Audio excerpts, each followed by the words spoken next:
உச்சநீதிமன்ற தலைமை நீதிபதியை இழிவுபடுத்தியவர் மீது வன்கொடுமை சட்டத்தின் கீழ் கைது செய்ய வலியுறுத்தி திருவாரூரில் இந்திய கம்யூனிஸ்ட் கட்சியினர் ஆர்ப்பாட்டத்தில் ஈடுபட்டனர்.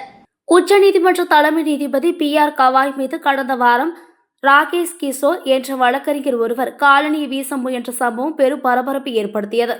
இந்த சம்பவத்தை அரசியல் தலைவர்கள் கண்டித்து எதிர்ப்பு தெரிவித்து வருகின்றனர். திருவாரூர் பழைய பேருந்து நிலையம் அருகில் திருவாரூர் மாவட்ட இந்திய கம்யூனிஸ்ட் கட்சியின் சார்பில் உச்சநீதிமன்ற தலைமை நீதிபதி இழிவுபடுத்திய ராகேஷ் கிஷோர் மீது வன்கொடுமை சட்டத்தின் கீழ் வழக்கு பதிவு செய்து உடனடியாக கைது செய்ய வேண்டும் என வலியுறுத்தி கோஷமிட்டு ஆர்ப்பாட்டம் நடத்தினர். இந்த ஆர்ப்பாட்டத்தில் இந்திய கம்யூனிஸ்ட் கட்சியின் முன்னாள் MLA பழனிசாமி தலைமையில் Nagai MP Selvaraj, Thiruthuraipoondi MLA Marimuthu, CBI Thiruvarur மாவட்ட செயலாளர் கேசவராஜ் உள்பட ஏராளமானோர் கலந்து கொண்டனர்.